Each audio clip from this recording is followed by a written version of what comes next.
Primeira ordem, espíritos puros, características gerais, nenhuma influência da matéria, nenhuma influência da matéria. Então, mas o que significa? Significa que não há obstáculo material para ele, ok? E não há influência nenhuma da matéria. Ah, mas fulano de tal contou que Jesus foi não sei aonde, quando voltou começou a ver a terra meio escura, não entendeu o que estava acontecendo. Isso é literatura, isso não tem nada a ver com doutrina espírita, ok? Um espírito puro, ele vê exatamente o que está acontecendo na terra a hora que ele quiser, ok? Ele não se afasta da terra porque os limites, esses limites físicos não existem mais, ok? Ah, mas tem uma outra narrativa que Jesus levou 1000 anos baixando o seu padrão vibratório para poder encarnar. É aquela questão que acontece lá quando começaram a falar sobre Deus, né? Lembra lá, espírito de terceira ordem tem ideia imperfeita sobre Deus. Começaram a criar Deus à imagem e semelhança do homem, o Deus antropomórfico. Então, esses espíritos de terceira ordem, quando começam a narrar sobre Jesus ou sobre um espírito puro, eles projetam, como eles não sabem o que é, não estudaram a escala espírita, eles projetam as características dos espíritos de terceira ordem nos espíritos de primeira ordem. Então você vai ver lá Jesus sofrendo para encarnar. Mas como ele pode sofrer para encarnar se nula é a influência da matéria? Kardec, mais para frente, quando for tratar do ensaio teórico sobre as sensações e percepções dos espíritos, Kardec nos diz que os espíritos puros são inacessíveis a qualquer sensação material, boa ou ruim, inacessível. É o que está ali também, ó. Nula influência da matéria, ok? Superioridade intelectual e moral absoluta com relação aos das outras ordens, é claro, né? Não pode ser absoluta no sentido da palavra, porque Deus é absoluto, né? Então, mas em relação ao conhecimento que a criatura pode desenvolver, pode adquirir, moralidade que a criatura pode adquirir, ele já adquiriu, não tem mais nada a adquirir. Pergunta 113. Primeira classe, classe única.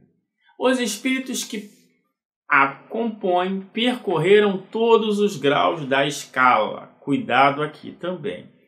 Quando ele está falando de todos os graus da escala é porque eles subiram, a essência, eles não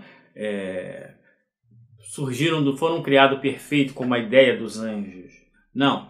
Mas também eles não passaram nas 10 classes. Não é isso.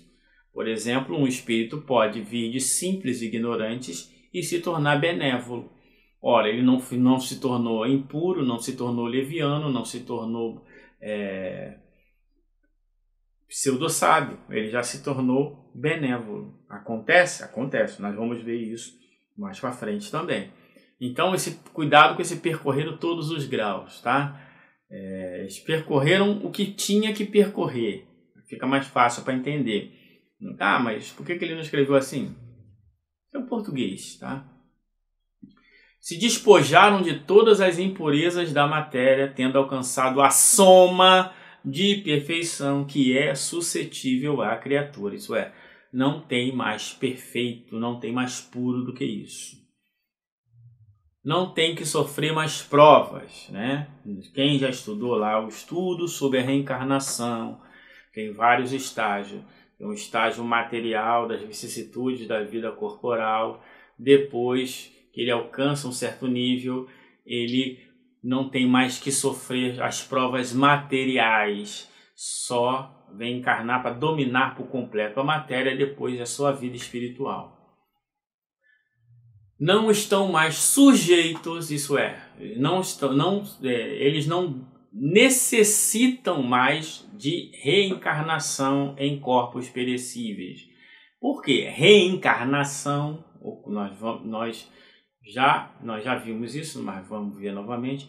Reencarnação é para a lei de progresso. Então, quem não está mais vamos dizer assim, percorrendo a lei de progresso, não está mais sujeito à reencarnação, mas não estão impedidos de encarnação.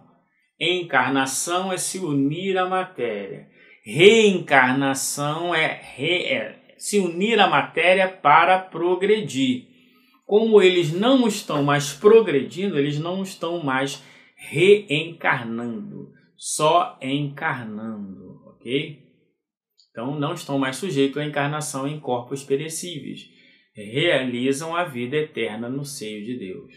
Gozam de inalterável felicidade, novamente. Ah, mas aquela historinha de que Jesus se encontrou com Eurípides, estava chorando. Oh, mestre, por que você está chorando? Ah, eu choro. Você chora pelos que sofrem. Você chora por isso, sofre porque não. Eu choro por causa daqueles que me conhecem e não me praticam o que eu ensinei. Então, Jesus está triste porque ele não sabe que se ele ensinar espíritos de terceira ordem, espírito de terceira ordem não vai estar nem aí para ele. Ele não sabe disso. Então ele está chorando, né? Essa narrativa que tem por base a pedagogia da culpa e do medo, o objetivo do autor é por culpa, por remorso na consciência de quem lê, está totalmente fora da doutrina espírita. Por quê? Os espíritos puros gozam de inalterável. O que é o inalterável? Aquilo que não se altera. Então Jesus não pode estar com soluços no mundo dos espíritos, como tem em certos livros, não pode estar chorando por aqueles que conhecem e não praticam, porque se imagina, se Jesus for chorar por aqueles que conhecem ele e não praticam, ele vai chorar para sempre. E a lei de justiça? Mas é bonitinho, né? Não tem problema. Nós estamos aqui para um certo grupo pequeno de gatos pingados que quer estudar a doutrina espírita. Os outros querem fantasia, Harry Potter, o vento levou, né? Se emocionar. Então essas narrativas são perfeitas para isso. Mas aqui nosso compromisso é com a doutrina espírita. Mas por que eles gozam de inalterável felicidade? Porque não se acham submetidos nem às necessidades, nem às vicissitudes da vida corporal. Essa felicidade, porém, não é ociosa e monótona. Ok? Essa é uma questão importante. Eles estão sempre trabalhando. A capacidade de trabalho deles é imensa. Eles são os mensageiros e ministros de Deus, de cuja ordem executam para a manutenção da harmonia universal. Comandam todos os espíritos que lhes são inferiores. Comandam. Auxiliam na obra de aperfeiçoamento e lhes designam as missões. Então, esses espíritos comandam os superiores, que comandam os de sabedoria, de ciência, benévolos e todos os outros. Ok? São designados por vezes pelos nomes de anjos, arcanjos e serafins. Anjo, arcanjo e serafim são analogia. Ah, mas o espírito tal se apresentou como o anjo. Carteirada. Carteirada já denota a sua inferioridade.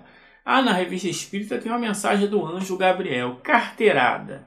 Porque essas narrativas aí, né, muito provavelmente é literatura. Mas a gente não tem problema com isso. Okay? Não é à toa que estamos falando para meia dúzia de gatos pingados.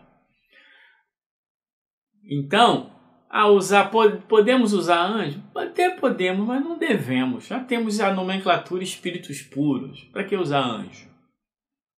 Para causar devoção no outro? Lembra quando nós estávamos falando aqui dos espíritos que pede para deixar a porta aberta? Para causar devoção? Os bons não fazem isso. Podem os homens pôr-se em comunicação com eles, mas extremamente presunçoso seria aquele que pretendesse tê-los constantemente às suas ordens. Já é difícil, né? Os superiores, imagina com os puros. Então, essa é uma questão importante. Aqui, demos uma pincelada sobre a escala espírita.